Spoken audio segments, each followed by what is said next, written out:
नमस्कार दोस्तों, कैसे हैं आप लोग। आज मैं आपको ब्रह्मांड की एक अनूठी कहानी सुनाने जा रही हूँ। एक आकाशगंगा की यात्रा। अरबों खरबों साल पहले, जब समय का कोई माप नहीं था, ब्रह्मांड के एक विशाल अनदेखे कोनों में अनेक नामक एक अद्भुत आकाशगंगा का जन्म हुआ। अनेक किसी एक तारे का घर नहीं था, बल्कि यह अरबों तारों, ग्रहों, गैसों और धूल के विशाल बादलों का एक ऐसा समूह था जो ग्रेविटी के अटूट बंधन में बंधा हुआ था। आकृति और संरचना। अनेक की आकृति सर्पिलाकार स्पाइरल थी, जैसे अंतरिक्ष में घूमता हुआ एक विशाल चक्र। सेंट्रल बल्ज, इसके ठीक बीच में एक मोटा चमकीला गोलाकार हिस्सा था, जिसे केंद्रीय उभार कहते थे। यह हिस्सा मुख्यतः पुराने और चमकीले तारों से भरा हुआ था। वैज्ञानिक मानते हैं कि इस उभार के केंद्र में एक विशालकाय ब्लैक होल था, जिसका गुरुत्वाकर्षण बल पूरी आकाशगंगा को थामे हुआ था। स्पाइरल आर्म्स, इस केंद्रीय उभार से दूधिया रोशनी की कई घुमावदार भुजाएं बाहर की ओर फैली हुई थी। ये भुजाएं गैस, धूल और नए नीले गर्म तारों से भरी हुई थी। डार्क मैटर अनेक का एक बड़ा रहस्य अंधेरा पदार्थ था, जिसे देखा तो नहीं जा सकता था, पर इसका गुरुत्वाकर्षण बल पूरी आकाशगंगा को उतनी तेजी से घूमने में मदद करता था जितना उसे टूट जाना चाहिए था।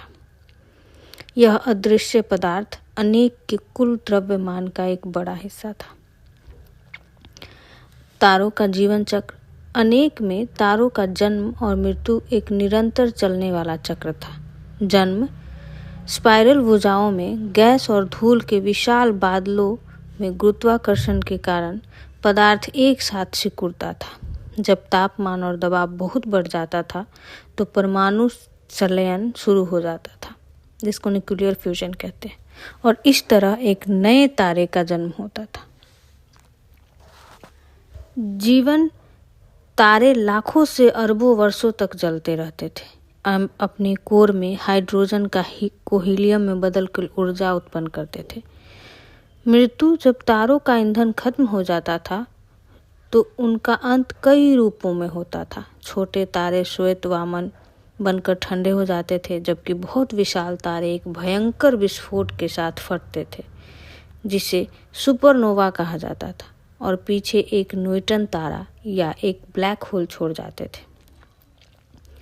सुपरनोवा से निकलने वाला पदार्थ वापस आकाशगंगा में फैल जाता था, जिससे कई नेबुला बनती थी और नए तारों का जन्म होता था।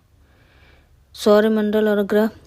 अनेक की बाहरी भुजाओं में से एक में ओरियन नामक की एक अपेक्षाकृत शांत जगह पर सौरम नामक एक छोटा मध्यम आकार का पीला तारा अपने 9 ग्रहों और अनगिनत छोटे पिंडों के साथ अपनी धुरी पर घूम रहा था।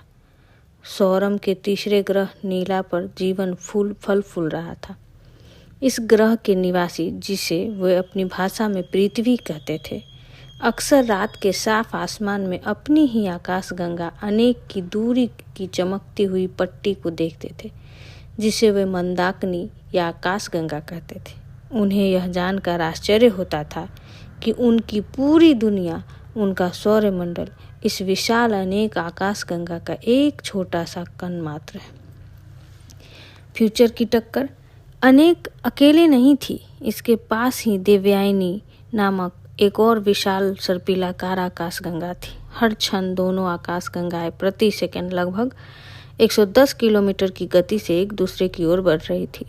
अरबों वर्षों के बाद अनेक और देवयानी एक महा टक्कर के लिए नियत थे।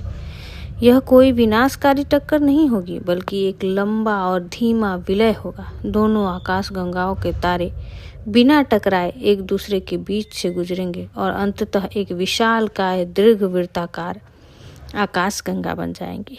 यह अनेक की कहानी थी, एक अनंत यात्रा जो जन्म, जीवन, मृत्यु और फिर से एक नए जीवन की रचना के शाश्वत चक्र को दर्शाती है। और जो हमें ब्रह्मांड की विशालता और उसमें हमारी अल्पता का एहसास कराती है। धन्यवाद।